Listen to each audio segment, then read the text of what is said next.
Swipe Up, episode 225, the podcast where I share my unfiltered thoughts on the latest news and entertainment updates. A local story, I'm in the Coachella Valley, and one of the older movie theaters that still exists in the valley is closing down. The Tri-Stone Theater that is part of the mall in Palm Desert. The Tri-Stone Cinema 10 is closing its doors on today, I guess, as I'm recording this. So when this episode comes out, last Sunday, which this is a movie theater, 10-screen theater in Palm Desert, which is actually kind of split up. There's an upstairs. It's on the outside of the mall, and it's on the back side of the mall. Kind of things like there's literally people that didn't even know this theater exists. I remember getting in arguments with locals about this movie theater even existing because it's in the back. It's not really it's kind of like hidden in a lot of ways. And there's the main kind of lobby, and then there's another entrance like down some stairs for like three smaller theaters. So it's almost like two separate theaters the way it's set up, which is weird. But it's actually the movie theater that I, out of high school, actually in my senior year when I first got hired, was trained at. They were building a brand new theater with stadium seating and everything back in 1999 in Rancho Mirage, Rancho 16. So while they were completing the construction of that theater and getting everything installed and everything, the employees that were hired to work at that theater were trained at different theaters. And I was trained at this theater, the theater in Palm Desert, which at the time were all owned by the same company, Resort Theaters of America, which I don't think that company exists anymore. But I remember training at this movie theater.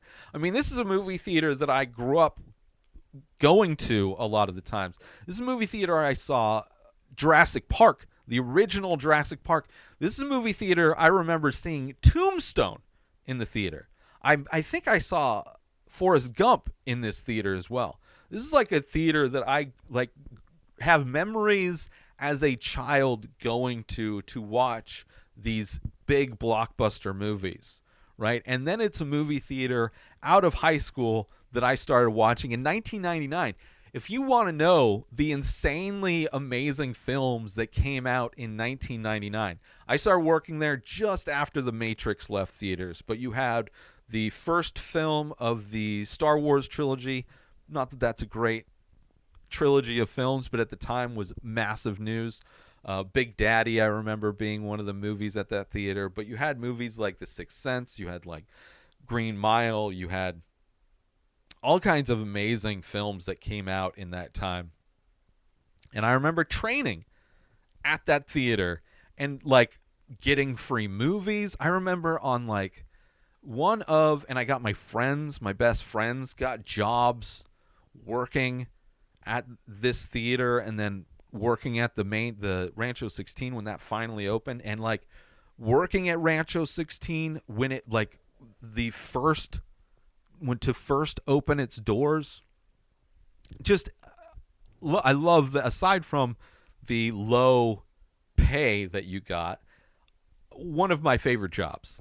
Love movies, got to go see movies for free, got free soda and popcorn.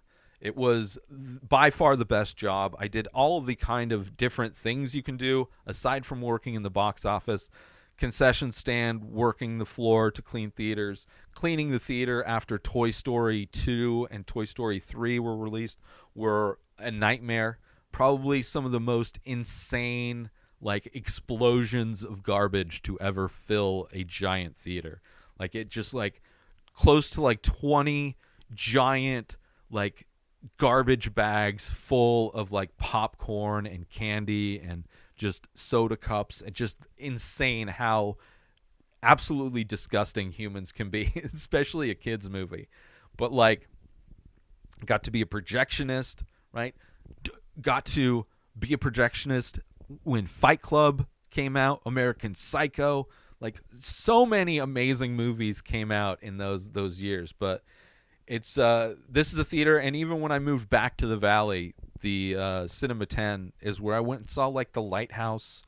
It showed a lot more like not really crowd pleasing movies. They did more art house and independent type movies, like a lot of A24 movies would show in there. They did get some bigger movies, but it wasn't not necessarily the same as like a big chain theater would show at the time.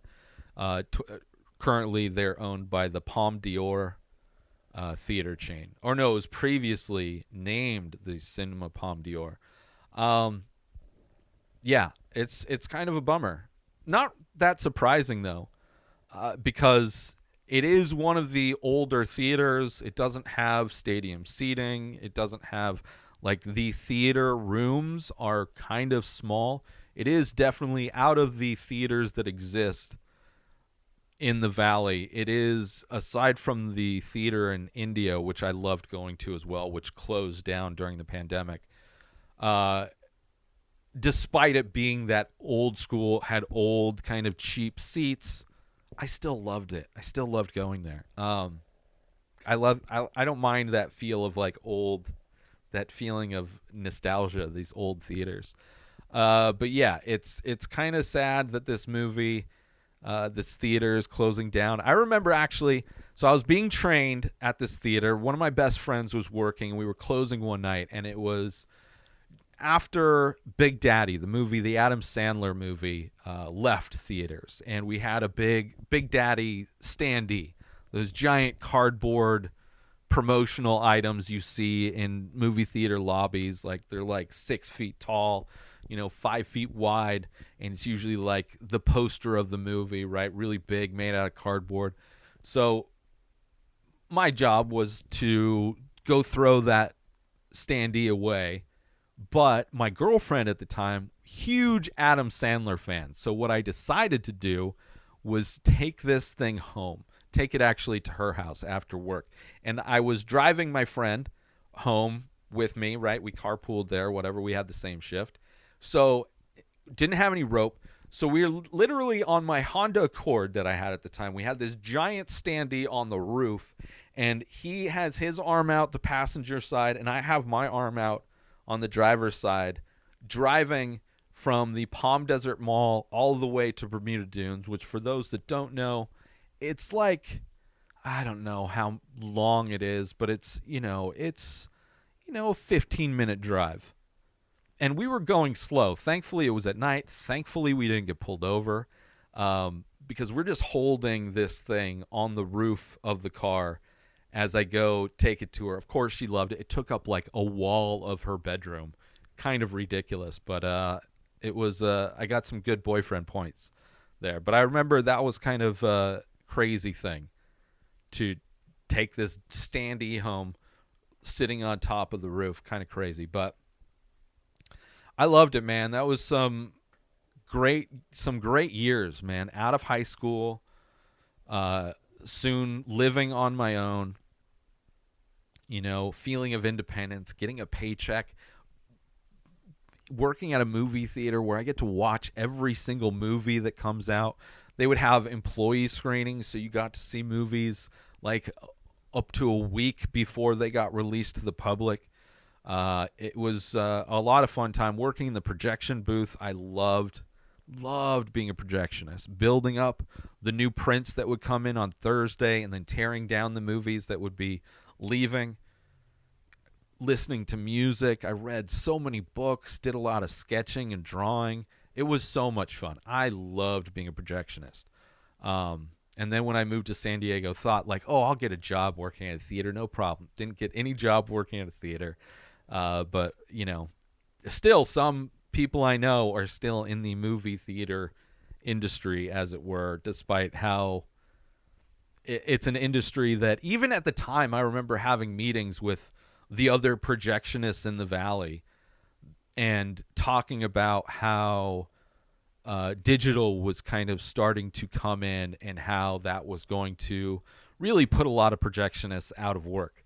Because when you're not working with film anymore and everything's just downloaded and just hit play on a projector.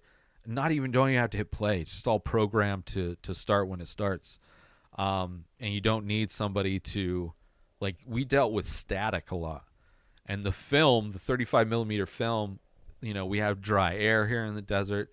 There would be a lot of static, and when it would come off the spool, it would take layers of film, and it would get stuck in the thing that fed the film up through and into the projector.